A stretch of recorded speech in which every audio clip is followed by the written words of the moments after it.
أعوذ بالله من الشيطان الرجيم. بسم الله الرحمن الرحيم. بسم اللہ الرحمن الرحیم۔ السلام علیکم ورحمۃ اللہ وبرکاتہ۔ بات کریں گے آج خواب کے اندر پنجرہ دیکھنے کے حوالے سے کہ اگر کسی نے خواب کے اندر پنجرہ دیکھا ہے تو اس کے لیے اس کی کیا تعبیر ہے، اچھی ہے یا بری ہے، اس حوالے سے مکمل طور پر وضاحت کریں گے۔ اس سے پہلے آپ سے یہ گزارش ہے کہ اگر آپ نے ہمارے چینل کو سبسکرائب نہیں کیا تو ضرور سبسکرائب کریں، کیونکہ روزانہ اسلام فقی مسائل اور خوابوں کی تعبیرات کے حوالے سے ویڈیوز جو ہیں اپلوڈ کی جاتی ہیں۔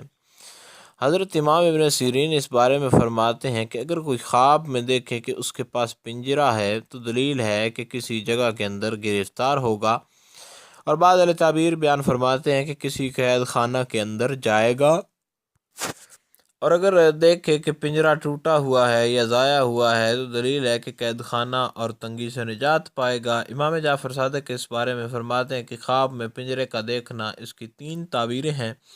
اول قید خانہ ہے، دوسرے نمبر پر تنگ جگہ کا جو ہے اس کو حاصل ہونا ہے، اور تیسرے نمبر پر بردہ فروشی کی سرائے ہے، یعنی یہ ایسی ہے کہ کسی بڑے آدمی کی دستار جو ہے وہ سر پہ باندھ کر اس سے جو ہے عزت کا ملنا ہے۔ امید کی جا سکتی ہے کہ اگر آپ کو جو خواب کے اندر پنجرہ آپ نے دیکھا ہے اس حوالے سے جو تعبیر تھی اس کی آپ کو سمجھ آ گئی ہوگی۔ پھر بھی اگر آپ کو کوئی اس حوالے سے ڈاؤٹ ہو تو آپ نیچے کمنٹ میں پوچھ سکتے ہیں، انشاءاللہ العزیز آپ کو آگاہ کر دیا جائے گا۔ السلام علیکم ورحمۃ اللہ وبرکاتہ۔